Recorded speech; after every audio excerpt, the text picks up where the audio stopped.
Salut, Liam. Tu cherches un nouveau téléphone? Oui, mon ancien a cessé de fonctionner la semaine dernière.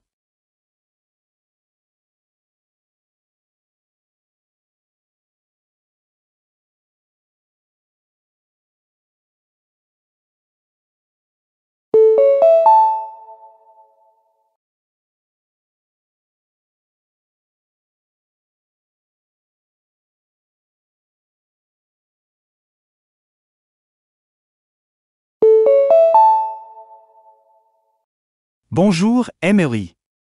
Tu viens souvent ici avec ton fils? Oui, il adore jouer avec les autres enfants ici.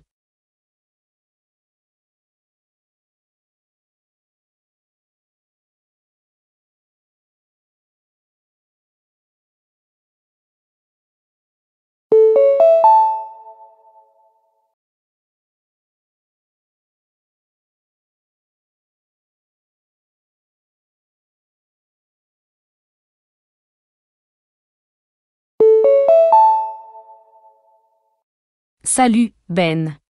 Tu envoies quelque chose d'important? Oui, c'est un cadeau d'anniversaire pour mon cousin au Canada.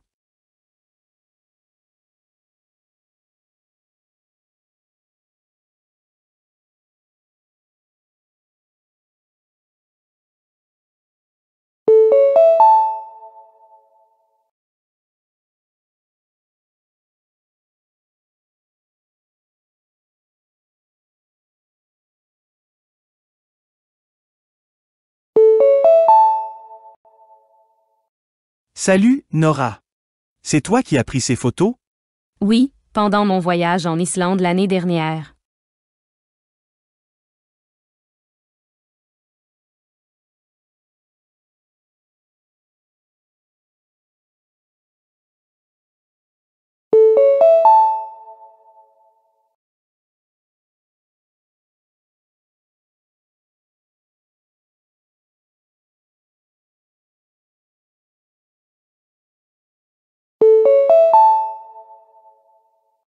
Résident de Riverbank Lane, votre service d'eau sera interrompu de 10 heures à 15 heures jeudi en raison du remplacement de la canalisation.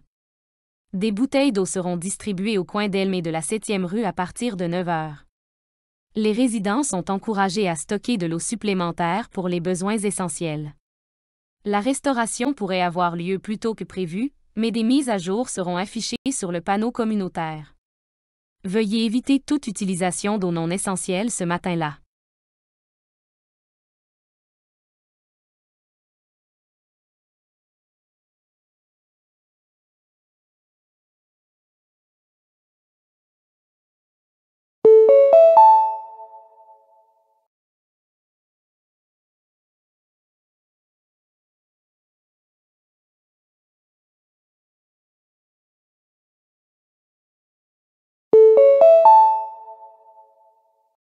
En raison de la rénovation saisonnière des pelouses, la moitié du parc Kingswood, y compris toutes les aires de jeu et terrains de sport, sera fermée du 15 au 21 mars. Les sentiers de promenade et les aires de pique-nique du côté ouest resteront accessibles. Une clôture temporaire sera installée pour la sécurité, et le personnel de maintenance veillera au respect des consignes. Toutes les activités sportives de groupe doivent être reprogrammées ou déplacées vers les parcs partenaires indiqués sur notre site web. Merci de respecter la nouvelle signalisation et les consignes de sécurité lors de votre visite.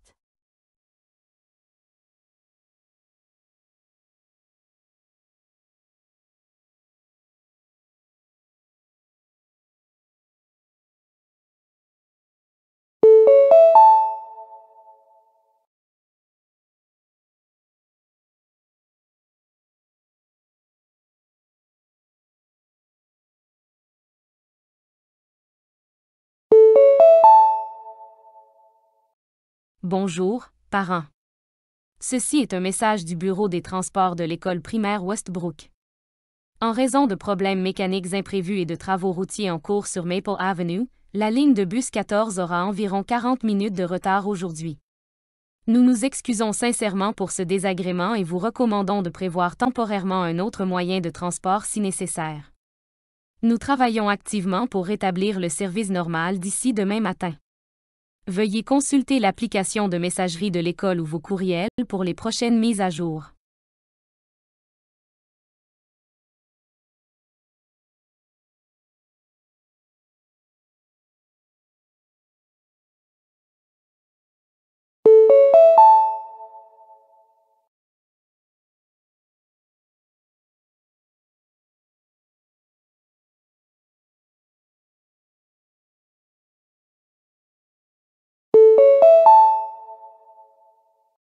Veuillez noter que, en raison de travaux de maintenance essentiels sur la canalisation prévus jeudi, l'approvisionnement en eau sera interrompu de 9 h à 16 h. Merci de stocker suffisamment d'eau à l'avance pour la cuisine, le ménage et autres besoins quotidiens. La direction de l'immeuble s'excuse pour ce désagrément et assure qu'elle fera tout son possible pour achever les travaux rapidement. Des mises à jour seront affichées sur le panneau d'affichage de l'immeuble et envoyées par courriel à tous les locataires.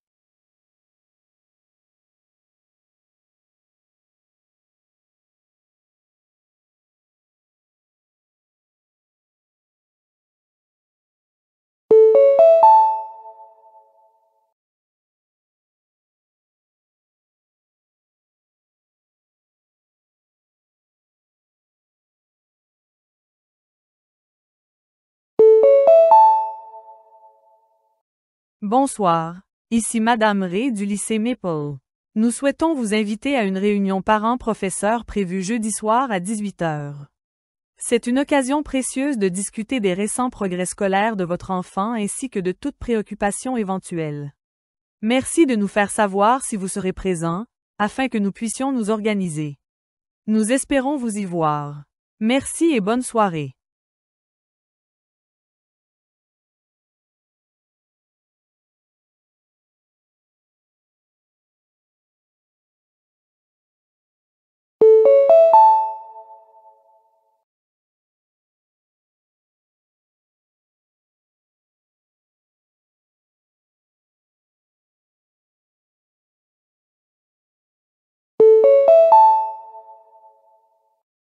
Bonjour, ici le cabinet dentaire du Dr Klein.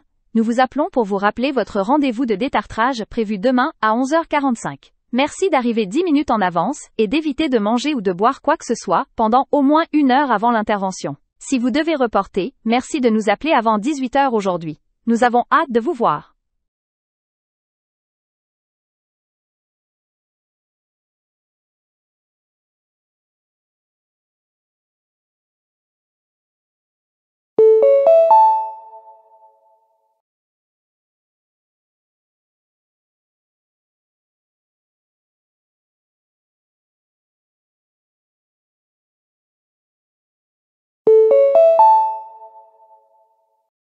Bonjour, ici Rachel de la salle de sport Motion Phi. Votre abonnement mensuel sera automatiquement renouvelé le 5.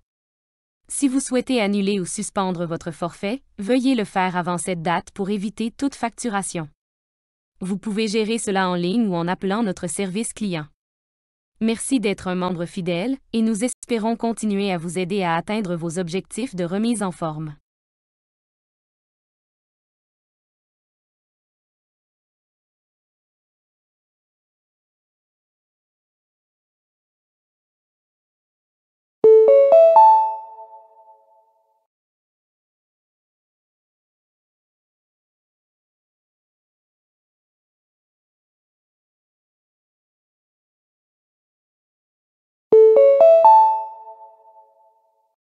Bonjour, ici le service client Eventfront. Malheureusement, le concert de jazz prévu samedi soir a été annulé en raison de circonstances imprévues. Tous les billets seront automatiquement remboursés dans un délai de 5 jours ouvrables. Nous nous excusons pour ce désagrément et espérons vous accueillir à un prochain événement. Veuillez consulter votre courriel pour plus d'informations.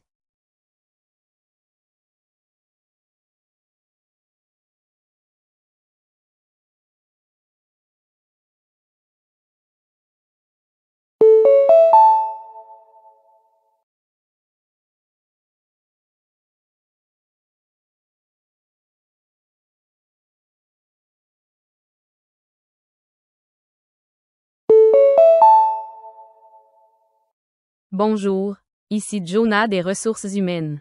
Juste pour vous informer que votre mission pour l'audit fournisseur a été déplacée à lundi au lieu de mercredi.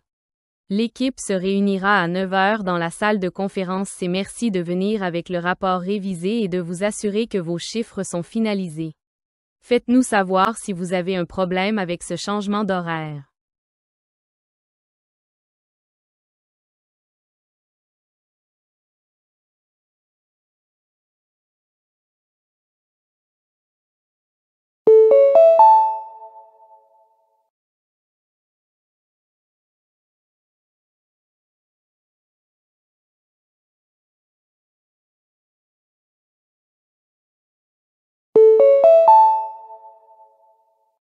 Bonjour, ici votre gardien d'immeuble. Quelques locataires ont signalé du bruit provenant de votre logement pendant les heures calmes. Nous comprenons que cela ait pu être involontaire, mais merci de réduire le volume après 22 heures afin d'éviter d'autres désagréments. Si vous avez une préoccupation particulière, n'hésitez pas à nous contacter. Merci de votre coopération.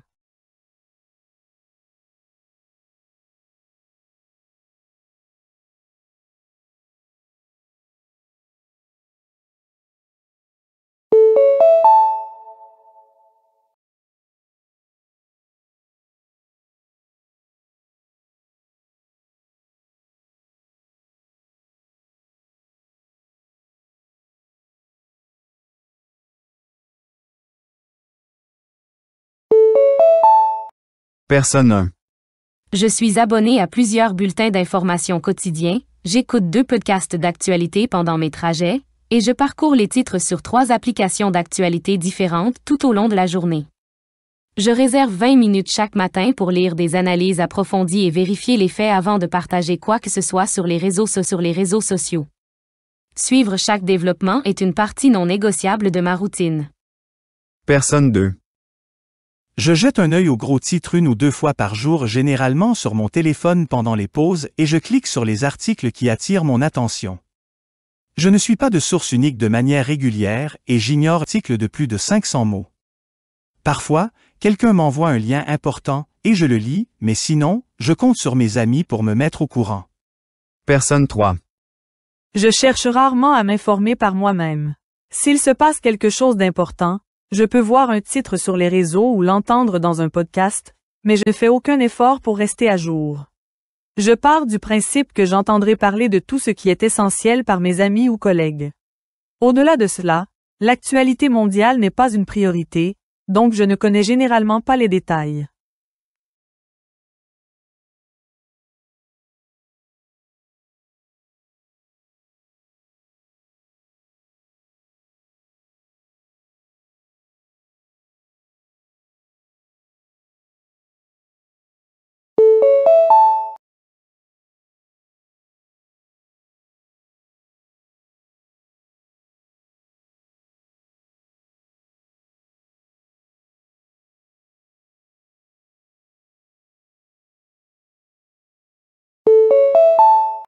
Personne 1. Je m'exerce au moins 30 minutes par jour, en alternant entre des cartes mémoire, des exercices de grammaire, des conversations avec un tuteur et des films en langue native sans sous-titres. Je participe à des rencontres hebdomadaires d'échanges linguistiques, je me fixe des objectifs de vocabulaire mensuels et j'enregistre ma voix pour suivre ma prononciation. Je révise mes erreurs passées chaque jour et j'ajuste mon plan d'études en conséquence afin de garantir des progrès constants. Personne 2. J'essaie d'étudier 2 ou 3 fois par semaine, en général le week-end. Je passe 1 heure sur une application où je relis des notes d'un cours que j'ai suivi il y a quelques mois. Si je rate une séance, je ne m'en fais pas, je reprends quand j'y pense. Les progrès sont lents, mais je fais un effort quand je peux. Personne 3. J'ai téléchargé une application de langue il y a 6 mois et j'ai fait la première leçon, mais je ne l'ai plus ouverte depuis. Je comprends la salutation de base grâce à cette seule session, mais je n'ai rien pratiqué d'autre. Je sais que je devrais m'y mettre, mais j'ouvre rarement l'application ou mes notes, donc mes compétences sont restées au niveau débutant.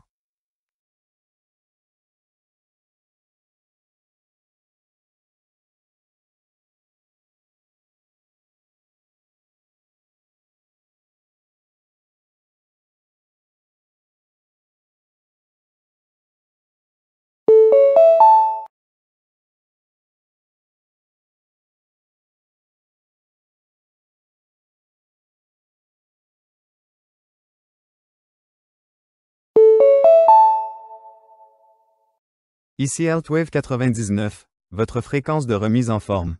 Le marathon annuel, Fist City, approche à grands pas. Prévu pour samedi prochain, l'événement propose un 5 km, un 10 km et un semi-marathon au départ de Central Park.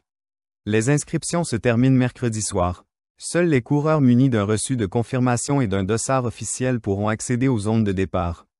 Des postes médicaux seront disponibles tous les kilomètres, et des points d'hydratation sont installés à des endroits stratégiques. Les participants doivent arriver 45 minutes à l'avance pour la séance d'échauffement obligatoire. Les spectateurs sont les bienvenus mais doivent rester dans les zones prévues. Les coureurs de moins de 18 ans doivent avoir une autorisation parentale soumise en ligne. Courons pour la santé, l'unité et une ville plus propre.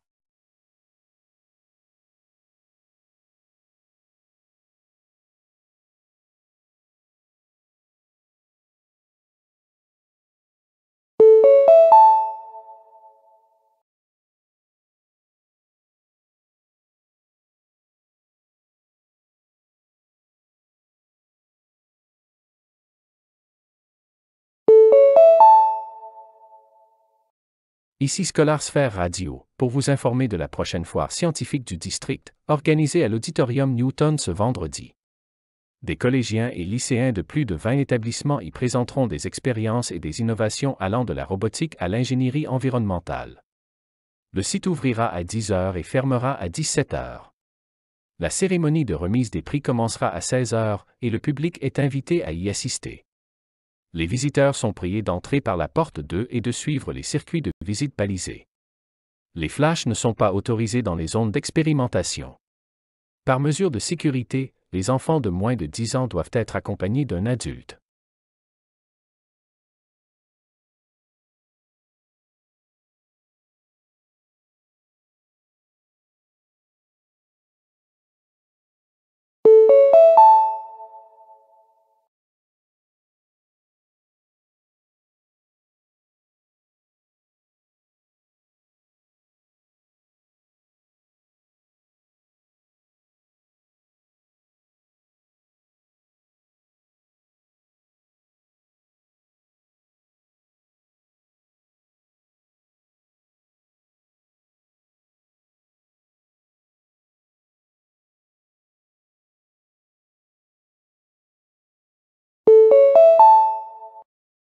Madame Tanaka, les villes explorent l'agriculture urbaine comme solution aux pénuries alimentaires. Quelle est la faisabilité de cette approche? Cela devient de plus en plus réalisable chaque année. L'agriculture urbaine utilise des espaces sous-exploités, toits, balcons et murs verticaux pour cultiver des fruits, légumes et herbes localement. Cette méthode réduit les émissions liées au transport et améliore l'accès à des produits frais dans les zones densément peuplées. Des technologies comme l'hydroponie, culture sans sol, l'aéroponie, brumisation des racines et les lampes LED permettent la culture dans des environnements confinés, indépendamment des conditions climatiques. De plus, les jardins communautaires et les serres urbaines favorisent l'éducation alimentaire et permettent aux habitants de participer à des cycles alimentaires durables. Les écoles, hôpitaux et complexes résidentiels adoptent ces systèmes non seulement pour la nutrition, mais aussi pour l'éducation environnementale. Et quel rôle cela joue-t-il dans des stratégies alimentaires plus larges? Un rôle essentiel. Bien que les fermes urbaines ne remplacent pas l'agriculture industrielle à grande échelle, elles permettent de diversifier les chaînes d'approvisionnement et d'augmenter la résilience face aux perturbations. En période de pandémie ou de grève des transports, les produits cultivés localement garantissent une disponibilité constante. L'intégration de systèmes de compostage et de récupération des eaux de pluie rend également ces installations écologiques et favorise les objectifs de durabilité à long terme en urbanisme.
Dr Langford, l'intelligence artificielle transforme de nombreux secteurs. Comment est-elle actuellement utilisée dans le domaine médical? De nombreuses manières significatives. Les systèmes d'IA assistent désormais les médecins dans le diagnostic des maladies, notamment à travers l'analyse d'images. Des algorithmes entraînés sur des milliers de radiographies et IRM peuvent détecter des anomalies, telles que des tumeurs ou des fractures, avec une grande précision. En oncologie, l'IA permet d'analyser les données génétiques pour prédire les réponses aux traitements et ainsi proposer des soins personnalisés. L'IA transforme également les tâches administratives. Les outils de traitement du langage naturel transcrivent les conversations entre médecins et patients et automatisent la tenue des dossiers, réduisant ainsi la charge administrative et libérant du temps pour les soins. Dans certains hôpitaux, des chatbots IA trient les symptômes et orientent les patients vers les bons services. Y a-t-il des risques liés à cette intégration technologique? Bien sûr, même si l'efficacité s'est accrue, des défis subsistent en matière de confidentialité des données, de biais algorithmiques et de manque de transparence dans la prise de décision. Si les modèles sont entraînés sur des données incomplètes ou biaisées, ils peuvent produire des résultats inexacts ou discriminatoires. Pour y remédier, les établissements doivent maintenir une supervision humaine et mettre en place des mécanismes d'éthique afin de garantir l'équité et la sécurité.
Prof. Molina, de nombreuses langues autochtones sont menacées d'extinction.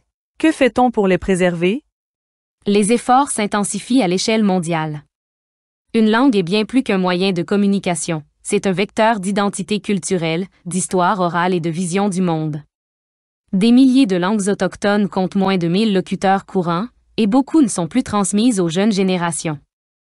Pour contrer cela, des programmes de revitalisation linguistique sont mis en place, écoles en immersion, enregistrement d'histoires orales et applications mobiles pour apprendre ces langues menacées.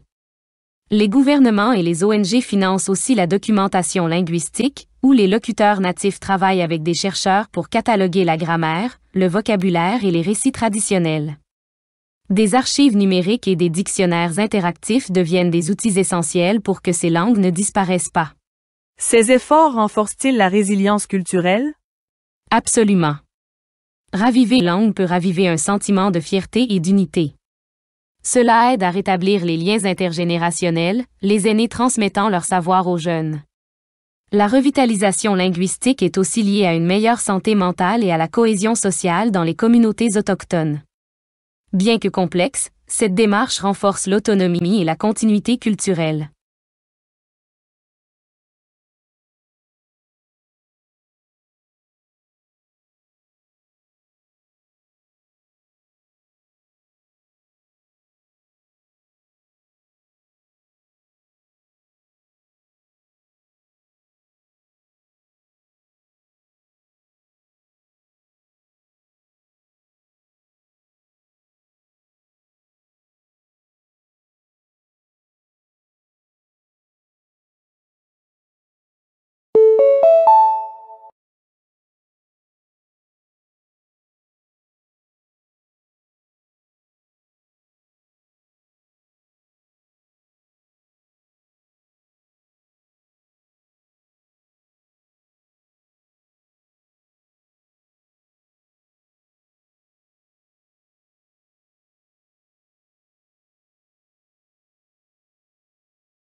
Dr Fauzia, en aviation à haute altitude, les pilotes signalent souvent des problèmes liés au manque d'oxygène, malgré les cabines pressurisées. Pouvez-vous expliquer les défis physiologiques rencontrés en vol de croisière et leurs impacts cognitifs? Bien sûr. À des altitudes de croisière typiques, environ 11 000 mètres, la pression de l'air extérieur est trop faible pour assurer une oxygénation suffisante. Les cabines sont pressurisées pour simuler une altitude de 1800 à 2400 mètres, mais cette pression réduite diminue la pression partielle de l'oxygène, ce qui limite sa diffusion dans le sang. Cette condition, appelée hypoxie hypobare, altère discrètement les fonctions cérébrales avant même l'apparition de symptômes évidents. Les fonctions cognitives telles que la mémoire, la prise de décision et la motricité fine sont particulièrement sensibles. Les pilotes peuvent ne pas percevoir la dégradation progressive de leur performance, ce qui en fait un risque invisible. Bien que de l'oxygène de secours soit disponible, il est généralement réservé aux urgences et non aux cas de légère hypoxie.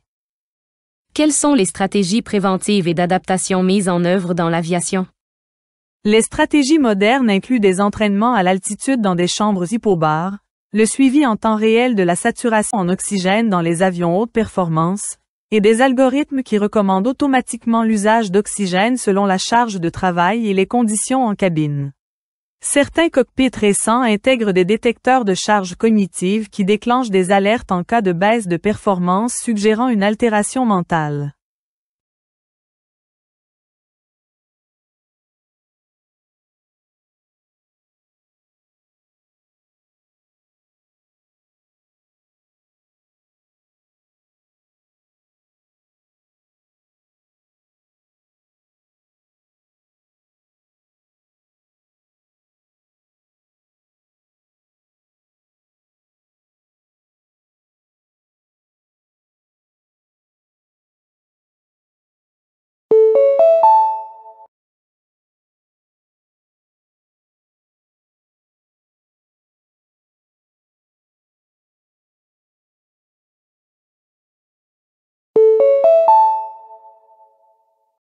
Le consumérisme éthique est la pratique consistant à choisir des produits qui correspondent à des valeurs personnelles, comme le commerce équitable, les articles non testés sur les animaux ou respectueux de l'environnement. Cela transforme l'acte d'achat en une forme d'activisme. Les consommateurs influencent les entreprises par des boycotts ou en soutenant des marques responsables. Cependant, les étiquettes peuvent être trompeuses, et l'impact réel est difficile à mesurer. Acheter de façon éthique ne consiste pas seulement à acheter mieux, mais aussi à acheter moins et à remettre en question le système derrière chaque achat.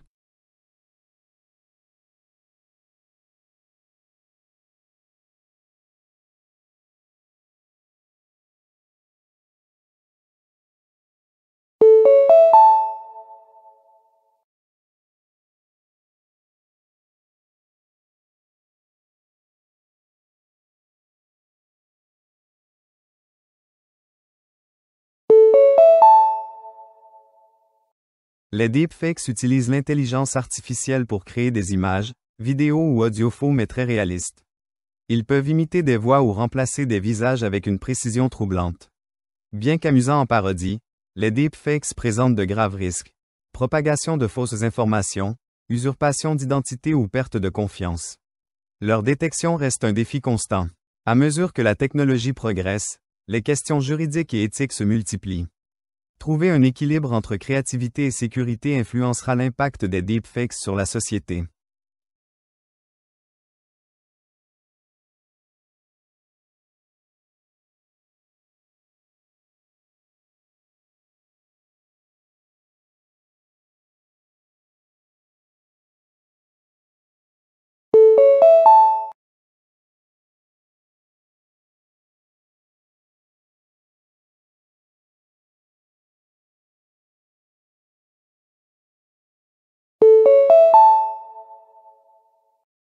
Le rêve lucide se produit lorsqu'une personne devient consciente qu'elle rêve et peut parfois contrôler le rêve. Cela semble souvent vif et surréaliste. Des techniques comme les tests de réalité ou les journaux de rêve aident à induire la lucidité.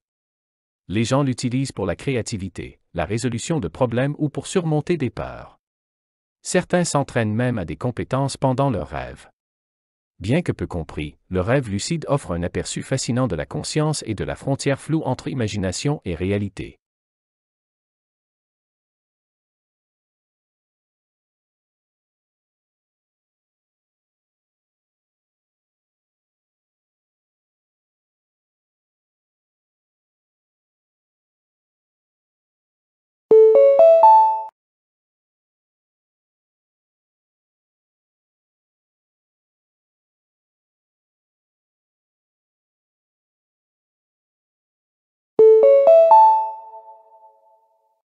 L'économie circulaire est un modèle où les ressources sont réutilisées, recyclées ou régénérées au lieu d'être jetées.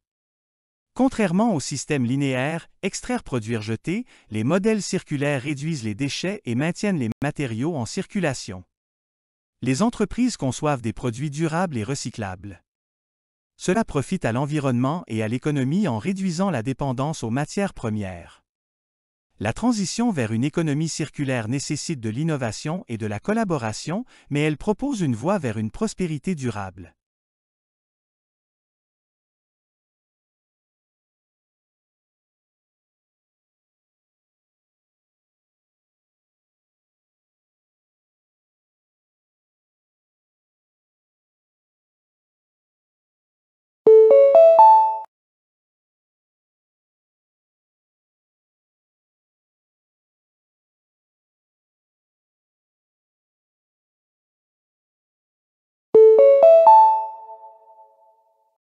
Le journalisme citoyen implique des personnes ordinaires qui rapportent des informations via des blogs, les réseaux sociaux ou des vidéos. Il remet en question les médias traditionnels en offrant des perspectives de terrain, notamment lors de crises ou de manifestations. Bien qu'il démocratise l'information, il soulève aussi des préoccupations sur l'exactitude, les biais et la vérification. L'essor des smartphones fait de chacun un potentiel journaliste. Combiné à l'éthique et à la vérification des faits, le journalisme citoyen renforce la sensibilisation et la responsabilité publique.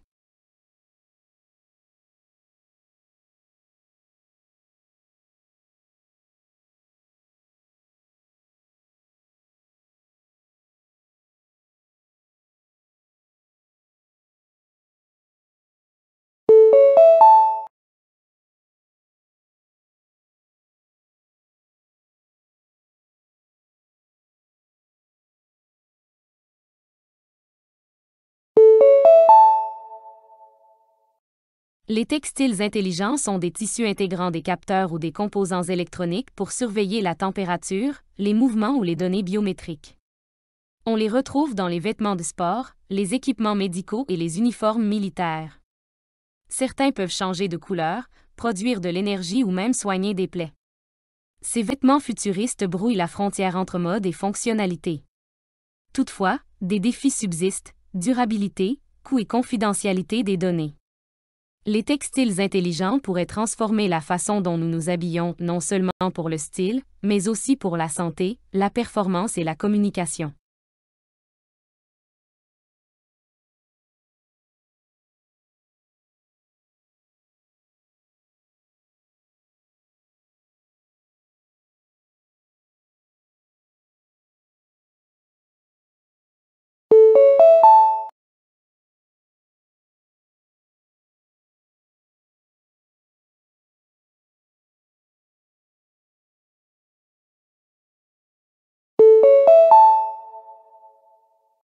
Les îlots de chaleur urbains, UHI, apparaissent lorsque les villes deviennent significativement plus chaudes que les zones rurales environnantes en raison des bâtiments, du bitume et du manque de végétation. La chaleur est piégée, surtout la nuit, augmentant la consommation d'énergie et les risques sanitaires. Les communautés vulnérables en souffrent le plus. Planter des arbres, installer des toits végétalisés et utiliser des matériaux réfléchissants permet de réduire les UHI. À mesure que le changement climatique s'intensifie, il devient crucial de lutter contre la chaleur urbaine. Concevoir des villes plus fraîches protège les populations et la planète.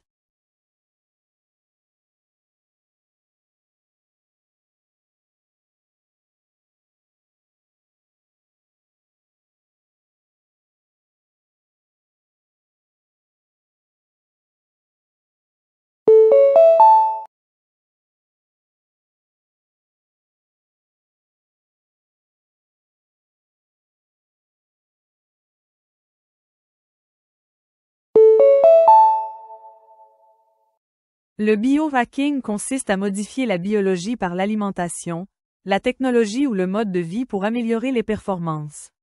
Certaines pratiques sont simples, comme le jeûne intermittent ou les nootropiques. D'autres sont extrêmes, impliquant des implants ou l'édition génétique.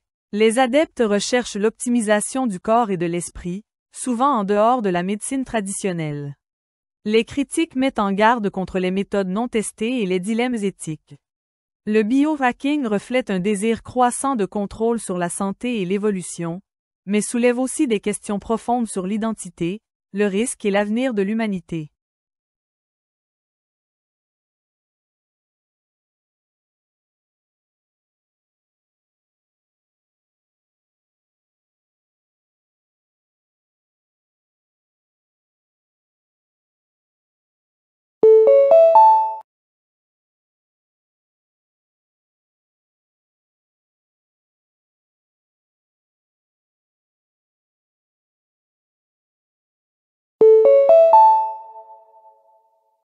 La floriographie est le langage symbolique des fleurs, utilisé pour exprimer des émotions ou des messages sans mots. Populaire à l'époque victorienne, chaque fleur avait une signification précise. Les roses rouges pour l'amour, les lys pour la pureté, les chrysanthèmes jaunes pour le chagrin. Les bouquets pouvaient être de véritables lettres codées. Bien que largement oubliée, la tradition subsiste dans la littérature, l'art et certains cadeaux. Comprendre la symbolique florale enrichit la communication, révélant comment la nature a longtemps servi d'expression émotionnelle.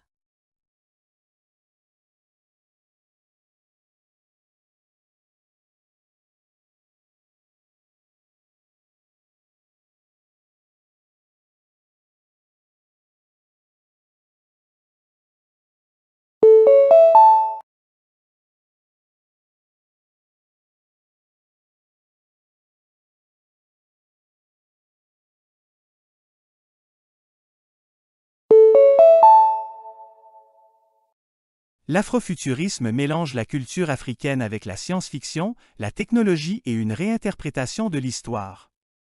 Il apparaît dans la musique, l'art, la mode et la littérature célébrant l'identité noire à travers des visions futuristes ou spéculatives. Des œuvres comme Black Panther illustrent les thèmes afrofuturistes. Il remet en question les récits dominants en imaginant des futurs noirs, puissants et technologiquement avancés, enracinés dans le patrimoine. L'afrofuturisme est plus qu'un art, c'est un mouvement de libération, de créativité et de fierté culturelle qui élargit ceux qui peuvent imaginer et façonner l'avenir.